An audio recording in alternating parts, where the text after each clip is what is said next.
Hey guys, what is up. शायद आप अच्छे होंगे।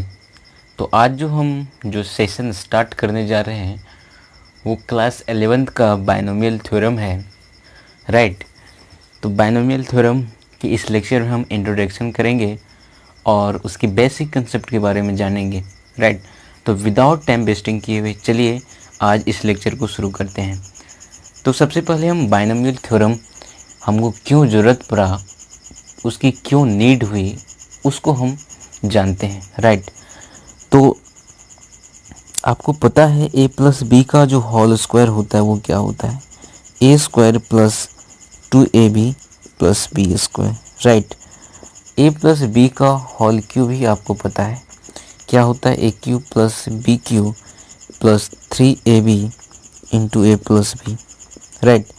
और a प्लस बी का होल 4 कहेंगे तब भी आप इसका वैल्यू निकाल सकते हैं। वो कैसे, a plus B into A plus B का होल क्यूब, मतलब a प्लस बी का होल क्यूब यदि a प्लस बी से मल्टीप्लाई कर देंगे तो आपको a प्लस बी का होल 4 निकल जाएगा।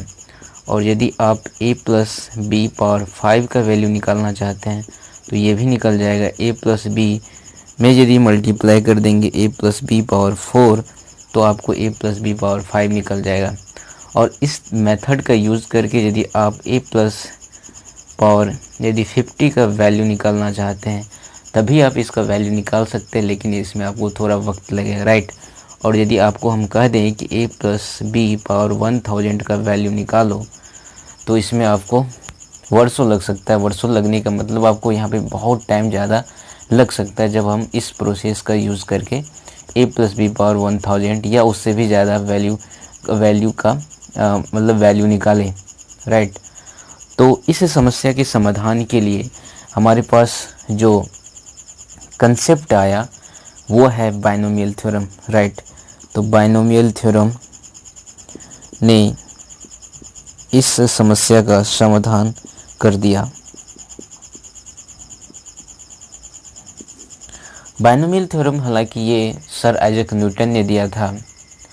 और ये क्या होता है बाइनोमियल थ्योरम, तो बाइनोमियल थ्योरम का जो जनरल एक्सप्रेशन होता है वो ये होता है, x plus Y power n यदि है तो हम इसको लिख सकते हैं nc0 x power n y power 0 plus nc1 x power n minus 1 y 1 nc2 x power n minus 2 y square plus dot dot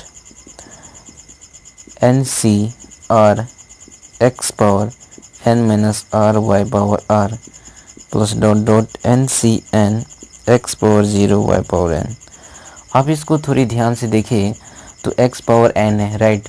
उसके बाद एक्स पावर एन माइनस 1, मतलब एक्स का जो पावर है वो घटते जा रहा है और वाई का जो पावर है वो बढ़ते जा रहा है, यानी वाई पावर 0 है, उसके बाद वाई पावर 1 हो जा रहा है, उसके बाद वाई पावर 2 हो जा रहा है, राइट।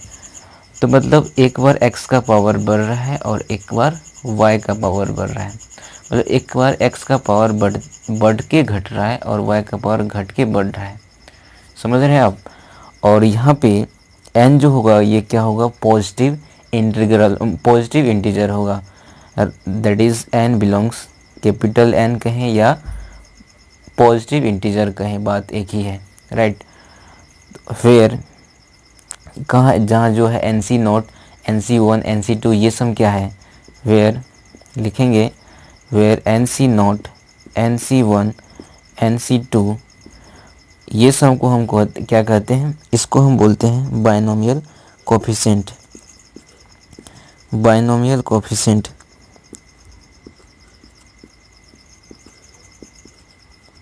हालांकि ये अपने नाम से भी स्पष्ट है कि इसका नाम बाइनोमियल क्यों रखा गया।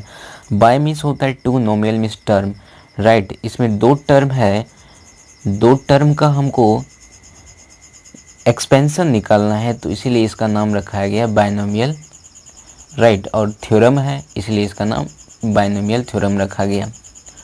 तो NC0 NC1 NC2 ये सब को हम बोलते हैं बाइनोमियल कोफिशिएंट।